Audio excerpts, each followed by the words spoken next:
Hello? กราบสวัสดีทุกคนนะวันนี้เนาะวันนี้มีแขกรับเชิญมาจากช่องทวีไซเกมเมอร์เนาะนี่เนาะไปวันนี้เขาก็จะมาเล่นแมปอะพิโลโฟเบียกันเนาะเป็นแมปที่เกี่ยวกับพวกแบ็กรูมหรือสิ่งลี้ลับต่าง เฮ้ยโตเลยนี่ ๆเอ้ยตัวเองว่ะอันนี้คือ อันนี้ เขาต้องแบบหาทางออกจากแบ็กรูมแห่งนี้หามันเป็นช่องระบายอากาศมั้ย แล้วมันก็จะมีตัวไล่ แน่นอนเนาะมี ทางหน้าเฮ้ยไฟกระพริบเฮ้ย โอ้มันโมมีดอกตีไปอยู่ดี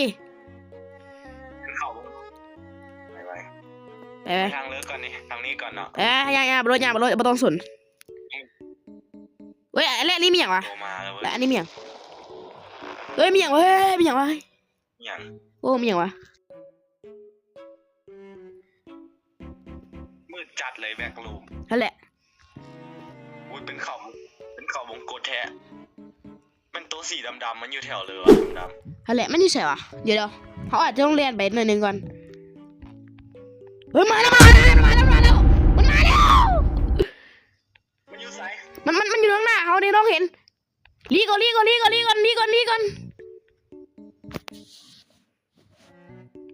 ไปผิวเมื่อกี้นี่เจ้าผิวอ่ะไปเล่น บอก เล่น มันเห็นน้องแล้วน้องมันเห็นน้องแล้วมันไล่เอาน้อง เล่น ตีหน้าเลยแม่งเนี่ยมันรับกูได้มาแล้ว ว้า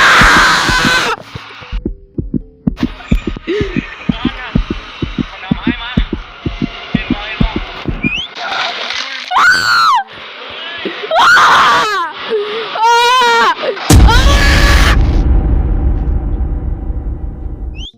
โอ้ยสัตว์เลยอย่ากดผิว เดี๋ยวพี่มาแม่ง มันกดผิด ไอ้บ่ได้กดนะมึงคือ บอกมึงกินน้องกดผิด เอาต้องแล่นไปคันใดคือเก่า ไป ทางอยู่ซื่อๆเลยแต่ว่าผี เขาค่อยๆย่างไปเขาค่อยๆย่างออกไปคนเบิ่งมาจับตาจับตูดเบิ่งไว้ให้ดีเด้อเชี่ยงเว้ย ข้างหน้าน้องข้างหน้าแขนดำๆไอ้เห็นอยู่ สมอง อุ้ยน้องเอาจิ๊บไปเลยน้องมาทางนี้เอาน้อง ทางนี้เหรอ อุ้ยไอ้เห็นแขนมันเลยว่ะอ้อมมาเลย ไม่มีหัวสัตว์ อ้อมมาเลยอุ้ยมาสิบหายละ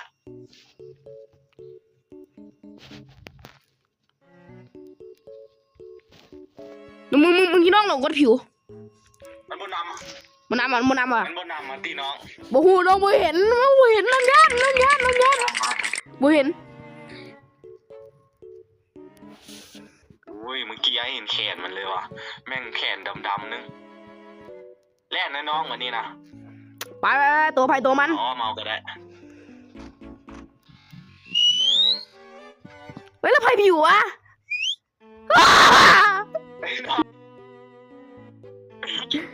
แล่นไหมอย่าน้องทางตันไว้นี่นะ มาทางนี้วิ่งไกลด้วยไม่เห็นทางจะเทื่อนี่ หักษาสตามิน่าไว้ อย่างเลย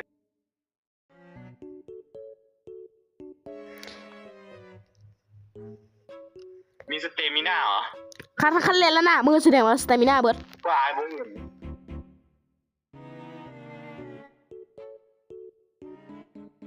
เสียงยังเฮ้ย ยังบ่ได้ยิงนะมันอยู่แถวอันเอากายมาเมื่อกี้พูดตัวสีดำมัน ละอยู่ใช่วะเบิ่งซอยกันเลยเบิ่งซอยกัน ไอ้บอลนี่มีแบ่งนอน เขามุดเข้าไปไป อีกอย่างอยู่ เขาพยายามมุดเข้าไป มุดเข้าไป ได้บ่ ได้บ่ได้ บ่แต่น้องเคยเห็นได้อยู่นะ ทุกมุมแล้วบ่ได้ น้องเคยเห็นได้อยู่นะ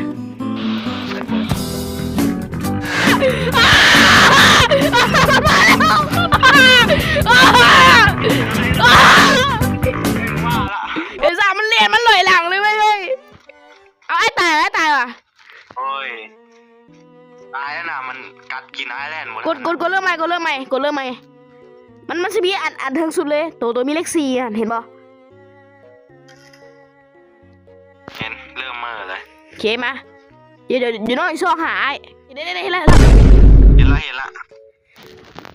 กับมันกำลังย่างนี่นะตอนนี้ระวังเด้อมันไปอยู่บอลเก่าอันตัวนี้ มันแล่นมาหลังเลยเมื่อกี้นี่ ได้มันอยู่ใส่แถว คันเลยก็ว่าแหละนี่คนเบิ่ง นี่เขาต้องแล่นขึ้นคันใดมันอยู่แถวเลยวะ กับบ่ฮู้คือกัน เมื่อกี้เอาเครื่องคันใดนะบอลแบ่งงั้นกลายปีในหนึ่งมีคันใดนะแถวนั้นแหละ สมบ่ หรือว่าตัวนะ อ้า แม่นอยู่แถวนั้นแหละ เฮ้ยเมื่อกี้มันจับสเก็ตให้มันอย่างวะเมื่อกี้นี่ตัวแดงๆเอ้ย เฮ้ยบ่มีนะ โอ้มึงแกเจ้าบ่เห็นเมื่อกี้น่ะมึงบางทีเจ้าบ่เห็น อุ้ยน้องอุ้ยเป็นเอานี้เลย เฮ้ยไฟกระพริบ บอลอียิปต์เขาเก็บเข้า มาคนเบิ่งเนาะเดี๋ยว อียิปต์เขาเก็บเข้าอันนี้ เดี๋ยวเขาตาสาสำคัญเลย ตัวสายไฟ ไปบัดนี้เขาต้องหาทางออกให้มันไวได้พี่ไซน่าจะไปทางหน้า ต้องไปทางเลือกก่อน ไปทางหน้า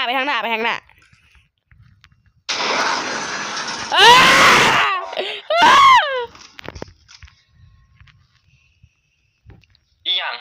บอกว่ามึ มั ง นมาวะ มันจำสแกมกินมันจำสแกม อุ้ยตื่นเบิดไอ้ขึ้นว่ามันขึ้นว่าตัวบ่แม่งสองสีดำๆนี่นะคือวะ ใช่แหละเดี๋ยวลองไปตามทางมึง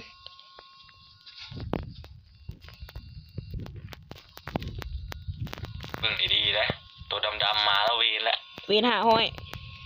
มาเดี๋ยวเฮ้ยอย่ายืนถ่ายไปเว้ยระวังเลยเนี่ยทางนี้ดีกว่า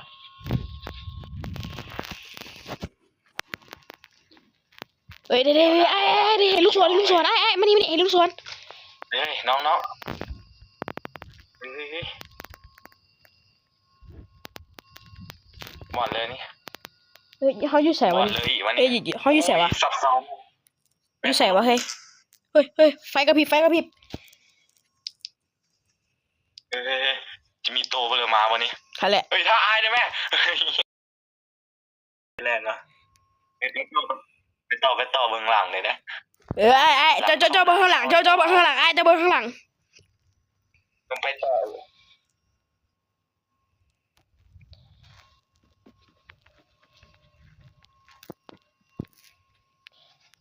เฮ้ยทางออก นี่ชนะแล้วอุ้ย สนาแล้วเว้ย ทำเรากินปุ๊บอันนี้ สนา